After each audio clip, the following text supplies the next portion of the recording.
no período de 50 anos.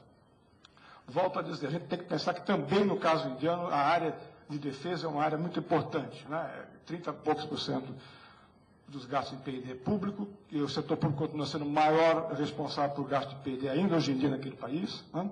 E no setor industrial, uma concentração muito clara em algumas áreas, né?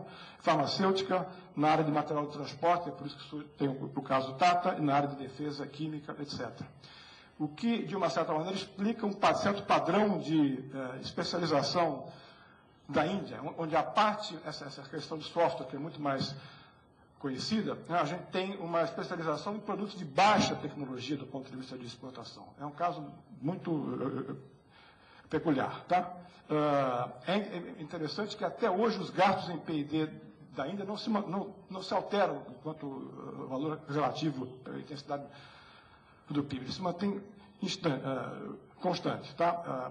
Talvez o último ponto que eu queria falar do lado indiano, ele não está colocado aqui, que tem alguns autores que chegam a sugerir que mesmo na área de software, que é a área de especialização indiana muito mais conhecida, ela é muito ligada também a capacitações que foram adquiridas no complexo industrial militar indiano. Quer dizer, a gente já tem, então, a Rússia e a Índia com a questão da defesa como sendo importante dinamizador do Sistema Nacional de Inovação desse país. No caso chinês, né, eu vou atrás às vezes de quem são esses grandes capitais nacionais, né, de empresas como Huawei e outras. A gente percebe por trás deles ainda uma ligação muito forte com uma transformação que aconteceu no sistema de produção e inovação indiano depois pós-79 e que tem a ver com uma interferência do complexo industrial militar nesses setores ainda visto hoje em dia. Então,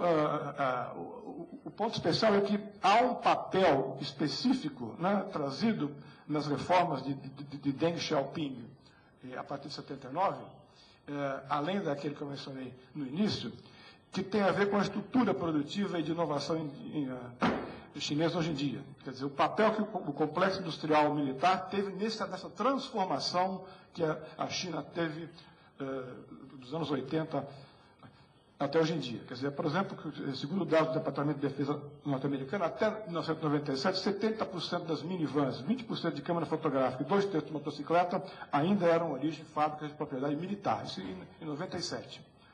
Vou deixar para o debate algumas das implicações que esse tipo de coisa possa ter com a dinâmica atual do sistema de inovação chinês. Eu acho que a gente, quando fala em inovação na China, a gente tem que separar em 2 ou 3 coisas. Quer dizer, uma delas tem a ver com o lado mais conhecido da China, que é esse de exportar 80% ou 70%, desde boneca até DVD, né? Que é um tipo de capacitação tecnológica muito específico e que foi utilizado, aqui está uma figura para ilustrar, que é a queda no preço trazida pelo modelo chinês em DVD, em câmera digital, né? Mas ela tem fundamentalmente a ver com uma visão de inserção internacional baseada numa pequena parte de um processo produtivo que, às vezes, como um todo, pode ser complexo. Isso acontece até hoje em dia. Quer dizer, o iPad, que está vindo no Brasil agora, eu até gostaria de saber um pouco mais sobre essa proposta. Porque o que é feito na China hoje em dia é uma montagem que é 2 ou 3% do valor agregado final. Entende? Então, ela não tem nada de sofisticado do ponto de vista tecnológico. Eu não sei se os chineses vão fazer aqui algo além disso. Entende? Uma pergunta que eu deixarei no ar. Mas provavelmente não irão fazer mais além disso, porque, segundo estudos de custo, né, interessantíssimos feitos para o próprio iPad, ainda mais de 40% do valor agregado fica com a Apple nos Estados Unidos. Por quê? Porque ela é o cérebro que faz a definição de tecnologia e inovação. Então, nesse modelo de inovação chinês, ele não tem nada de complexo. Entende? Ele tem uma sofisticada e complexa eficiência na produção, né?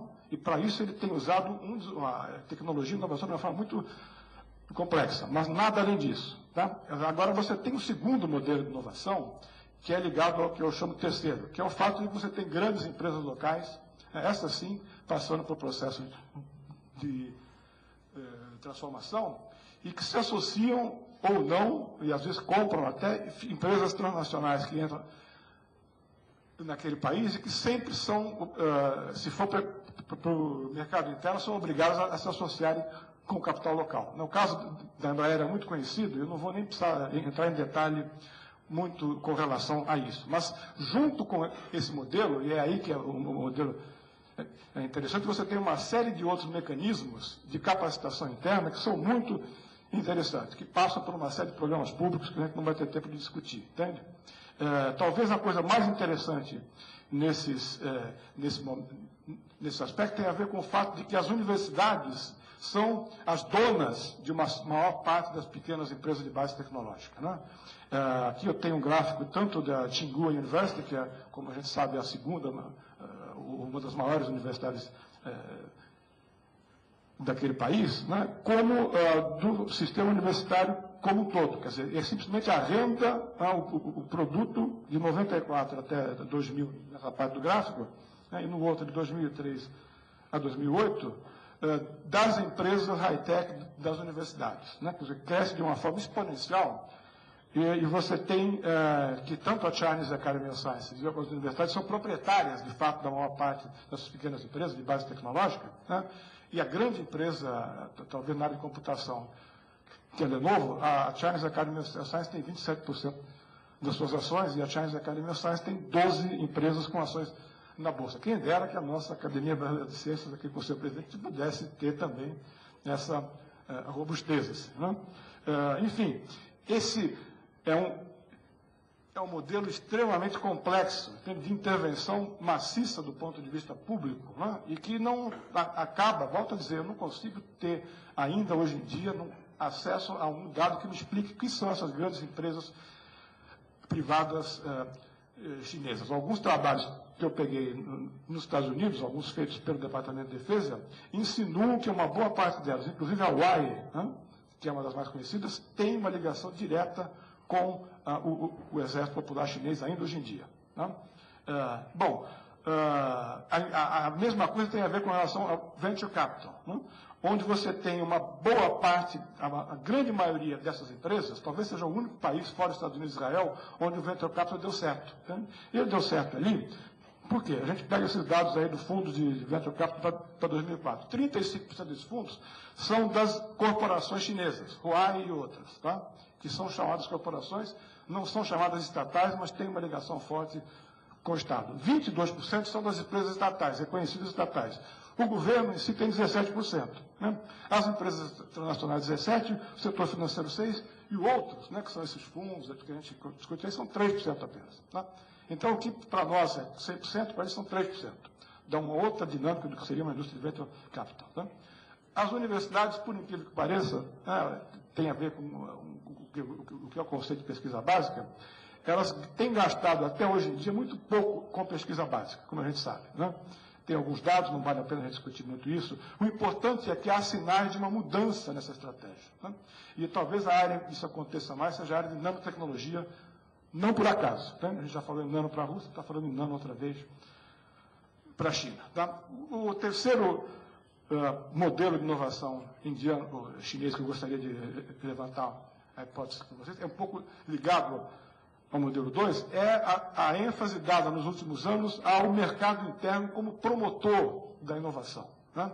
Quer dizer, eu costumo dizer que é de certa forma, um certo resgate ao que o Celso Furtado nos falava 50, 60 anos atrás. Os chineses estão tentando seguir uma trajetória tecnológica de inovação diferente. Quer dizer, se eles quiserem ser eficientes em iPads ou não sei o quê, eles vão sempre seguir o que é ditado pelos países mais avançados. Aqui não. Como o nosso colega, o professor Liu, da Chinese Academy of Sciences, costuma dizer, eles fazem um celular, por exemplo, que é voltado para a necessidade do empresário rural, do agricultor rural chinês. A gente faz um software, um celular que é voltado para as mulheres na China que têm demandas específicas. E assim por diante. São desenvolvimento de produtos e processos voltados à especificidade do seu mercado interno. E aí o tipo de concorrência que se observa ali está muito longe de ser uma concorrência perfeita. Tá? Não tenho tempo da gente entrar em detalhes sobre isso, mas os dados são muito impressionantes e vocês talvez tenham passado por esse negócio ali. Mas o segundo ponto nessa estratégia nova é que eles definiram 16 tecnologias onde eles vão dominar o mundo daqui a 20 anos. Né? E às vezes, daqui a 20 anos, 9 anos. E algumas delas a gente já percebe avanço. Há pouco tempo atrás, o maior computador do mundo, pela primeira vez, ficou fora dos Estados Unidos e foi anunciado para a China. Né? Quer dizer, a gente já tem alguns resultados. Né? O avião está aí, etc, etc. Tá? O ponto mais recente eu gostaria de terminar a parte da China aqui, rapidamente, é que com a crise você teve uma repercussão rápida nas estratégias e a ideia de desenvolvimento sustentável ela passa a ser objeto de uma nova versão. Já estava no programa 2005, mas ela entra numa nova versão e a gente vê que a Nano também está dentro dessa preocupação trazida aqui. E a gente pode pegar por uma tabela que é conhecida de uma boa parte de vocês, que até saiu informações sobre a nossa imprensa, mostrando o pacote China pós-crise, né, que foi o maior do mundo, né, com 586 bilhões de dólares, com 38% sendo ligado ao que eles chamaram, que o HSBC chamou de componente verde, né, que fundamentalmente são para desenvolvimentos tecnológicos e produtivos voltados para uma economia de baixo carbono. Né? Quer dizer, a África do Sul é importante, entende? Talvez ela vá passar um pouco mais rápido, não pela pouca importância que ela tenha. Entende? Pelo contrário, né? Talvez não tenha um impacto tão grande assim, mas ela tem especificidades que são claras, quer dizer, ela tem uma herança negativa, conhecida do apartheid, muito poderosa, né? Eu me lembro de um seminário que eu tive com o professor Ben Turok, que é membro do parlamento da África do Sul, e ele contava de algumas das desgraças, digamos assim, que aconteceram com aquele país e que impactam significativamente na sua capacidade produtiva. Né? Mas tem uma herança que dá um padrão de especialização, né? Que tem a ver fundamentalmente com o complexo mineral e energético e também com o complexo industrial e militar, que evidentemente que ele é desmantelado, né, com o final do apartheid, mas do ponto de vista de ciência, tecnologia e inovação, algumas coisas são recuperadas, tendo em vista a importância do ponto de vista tecnológico que isso tem. Né? Quer dizer, ele tem algumas fragilidades que são resultados, basicamente, da herança do apartheid, análises trazidas pelo professor Razgan Maharaj, que é o nosso coordenador na Universidade de Chuane, né, na África do Sul. Mas eu queria dizer que existem algumas análises que tentam dizer que algumas das capacitações fortes que a África do Sul tem, elas são, de uma certa maneira, spin-off, spillovers dessa questão voltada à defesa. Entende? Quer dizer, eu acho que você tem sinais extremamente importantes e relevantes, como com uma mudança recente de política na África do Sul, com um novo governo, e que, de uma certa maneira, reposiciona a questão da inovação como uma importância estratégica naquele país. Do ponto de vista de político, logo imediatamente após o apartheid, a gente tem que dizer que a ideia de Sistema Nacional de Inovação já surge, talvez sendo o primeiro país fora do âmbito dos países da OCDE que introduz o conceito de Sistema Nacional de Inovação na sua origem política. Né? Mas até o período recente, tendo em vista particularmente essas dificuldades trazidas pelo regime maligno do apartheid, a dificuldade tem sido grande. E não é à toa que uma ênfase muito grande da política tem sido uma ênfase em ampliar e democratizar a base de recursos humanos de alto nível para incorporar os segmentos da sociedade que foram marginalizados no apartheid. A Universidade Sócia Nossa lá, que é